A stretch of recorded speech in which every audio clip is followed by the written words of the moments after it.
율소는 요사이 울적한 마음에 닥시중도 게을리하게 되었다.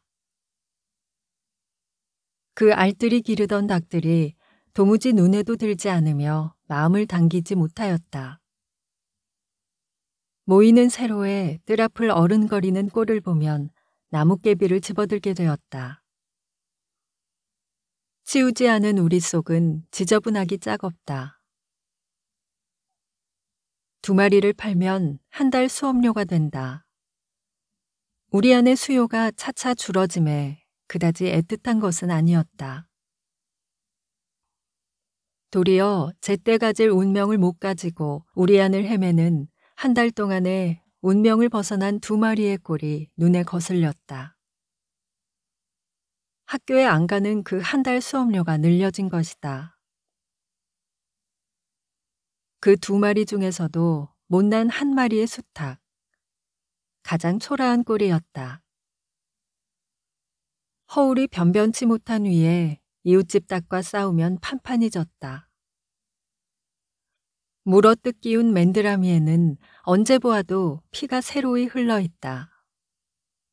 거적눈인데다 한쪽 다리를 젓는다. 죽지의 깃이 가지런하지 못하고 꼬리조차 짧았다. 어떤 때면 암탉에게까지 쫓겼다. 수탉구실을 못하는 수탉이 보기에도 민망하였으나 요사이 와서는 민망한 정도를 넘어 보기 싫은 것이었다. 더구나 한 달의 운명을 우리 안에 더 붙이게 된 것이 을손에게는 밉살스럽고 흉측스럽게 보일 뿐이었다. 학교에 못 가는 마음이 몹시 답답하였다. 능금을 따고 낙원을 쫓기운 것은 전설이나 능금을 따다 학원을 쫓기운 것은 현실이다. 농장의 능금은 금단의 과실이었다. 을손들은 그 율칙을 어긴 것이다.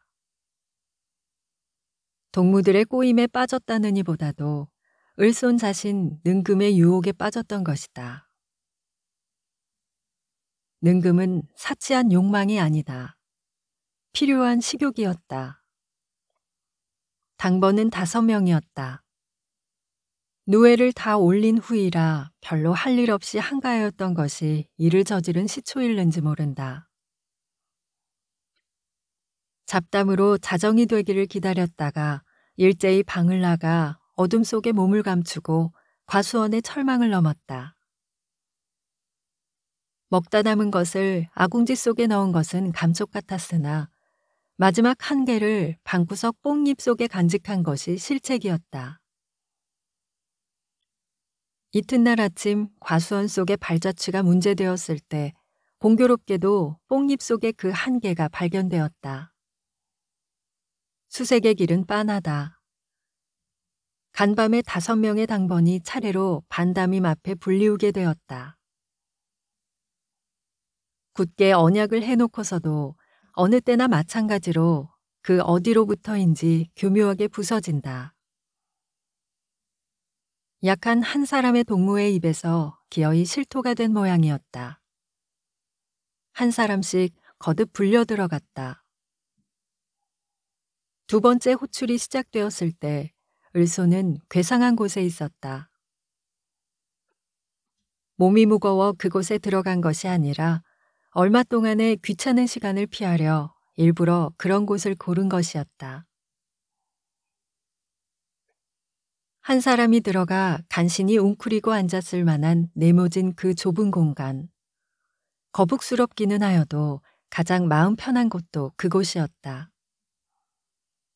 그곳에 앉았으면 마치 바닷물 속에 잠겨있는 것과도 같이 몸이 거뿐한 까닭이다.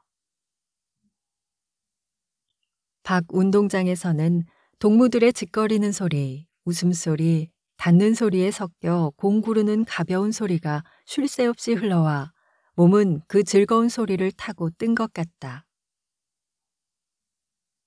을소는 현재 취조를 받고 있을 당번의 동무들과 자신의 형편조차 잊어버리고 유유히 주머니 속에서 담배를 한 개 집어내서 불을 붙였다. 실상인즉 담배도 능금과 같이 금단의 것이었으나 율칙을 어김은 인류의 조상이 끼쳐준 아름다운 공덕이다. 더구나 그곳에서 한 모금 피우기란 무상의 기쁨이라고 을소는 생각하는 것이었다. 이것도 그곳의 특이한 풍속으로 벽에는 옷을 입지 않을 때의 남녀의 원시적 자태가 유치한 필치로 낙서되어 있다. 간단한 선, 서투른 그림이면서도 그것은 일종의 기쁨이었다.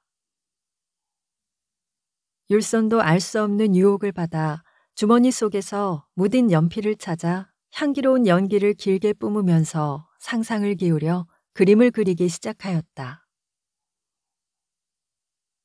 능금을 먹은 위에 담배를 피우며 낙서를 하며 위반을 거듭하는 동안에 을소는 문득 학교가 싫은 생각이 불현듯이 들었다. 가령 학교에서 능금 딴 제자를 문초한 교사가 일단 집에 돌아갔을 때 이웃집 밭에 능금을 딴 어린아들을 무슨 방법으로 처벌할 것이며 그 자신 능금을 따던 소년 시대를 추억할 때 어떤 감상과 반성이 생길 것인가. 또 혹은 학교에서 절제의 미덕을 가르치는 교사 자신이 불의의 정욕에 빠졌을 때 그 경우는 어떻게 설명하여야 옳을 것인가. 마치 십계명을 설교하는 목사 자신이 간음의 죄에 신음하는 것과도 흡사한 그 경우를 가깝게 생각하여 특수한 과학과 기술을 배워야 그것을 이용할 자신의 농토조차 없는 형편이 아닌가. 변변치 못하다, 초라하다. 잣단 보수를 바라 이 굴욕을 받는 것보다는 차라리 좁고 거북한 굴레를 벗어나 아무데로나 넓은 세상으로 뛰고 싶다. 을손의 생각은 고삐를 놓은 말같이 그칠 바를 몰랐다. 아마도 오래된 듯하다. 하악 종소리가 어지럽게 울렸다. 이튿날 아버지는 단벌의 나들이 두루마기를 입고 학교에 불리웠다. 무기정하게 처분이었다. 아버지는 어안이 벙벙한 모양이었다. 정든 아들을 매질할 수도 없었으므로. 율소는 우리 안의 닭을 모조리 홀두드려 팔아가지고 내빼고 싶은 생각이 불같이 났으나 그것도 할 수 없어 빈손으로 집을 떠났다. 이웃고을을 헤매이다가 사흘 만에 다시 집으로 돌아왔다. 밭일도 거들맥 없이 며칠은 천치같이 보낼 수밖에 없었다. 우리 안의 달개무리가 눈에 나보였다. 가운데에서도 못난 수탈개 꼴은 한층 초라하다. 고추장에 밥을 비벼 먹어도 이웃집 달객의 지능 가련한 신세가 보기에도 안타까웠다. 못난 수탉, 내 꼴이 아닌가? 을소는 화가 버럭 났다. 한가한 판이라 복녀와는 자주 만날 수 있는 처지였으나 겸연쩍은 마음에 도리어 주저되었다. 을손의 처분을 복녀는 확실히 좋게 여기지는 않는 눈치였다. 복녀는 의지의 여자였다. 반년 동안의 원잠정 제조소의 견습생 강습을 마친 터이라 오는 봄부터는 면회 잠업지도생으로 나갈 처지였다. 건듯하면 게을리 되는 을손의 공부를 권하여주고 매질하여주는 복녀였다. 학교를 마치면 맞들고 벌자는 언약이었으나 을손의 이번 실수가 복녀를 실망시킨 것은 확실하였다. 무능한 사내, 복녀에게 이같이 의미 없는 것은 없었다. 하루 저녁 복녀를 찾았을 때 을손에게는 모든 것이 확적히 알렸다. 나온 것은 복녀가 아니요 복녀의 어머니였다. 앞으론 출입도 피차에 잦지 못하게 될 것을 생각하니 섭섭하기 그지없네. 뜻을 몰라 우두커니 서 있으려니 복녀의 어머니는 말을 이었다. 기어이 알맞은 사람을 하나 구해봤네. 천근 같은 무쇠가 등골을 내리쳤다. 조합에 얌전한 사람이 있다기에 더 캐지도 않고 작정하여 버렸어. 복녀는 찾아볼 생각도 못하고 을소는 허전허전 뛰어나왔다. 복녀의 뜻일까, 춘향모의 짓일까? 모를 필요도 없었다. 눈앞이 어둡고 천지가 헐어지는 것 같았다. 며칠 동안은 눈에 아무것도 어리우지 않았다. 앙상한 밤송이 같은 현실. 한 달이 넘어도 학교에서는 복교의 통지도 없다. 저녁 때였다. 닭이 우리 안에 들어 각각 잠자리를 차지하였을 때 마을 갔던 수탉이 어슬어슬 돌아왔다. 또 싸운 모양이었다. 찢어진 맨드라미에는 피가 생생하고 퉁겨진 죽지의 깃이 거꾸로 뻗쳤다. 다리를 저는 것은 일반이나 걸어오는 방향이 단정치 못하다. 자세히 보니 눈이 한쪽 찌그러진 것이었다. 감긴 눈으로 피가 흘러 털을 물들였다. 참혹한 꼴이었다. 측은한 생각은 금시에 마음의 감정으로 변하였다. 을소는 불같은 화가 버럭 났다. 그 꼴을 하고 살아서는 무엇해? 살기를 띠인 손이 부르르 떨렸다.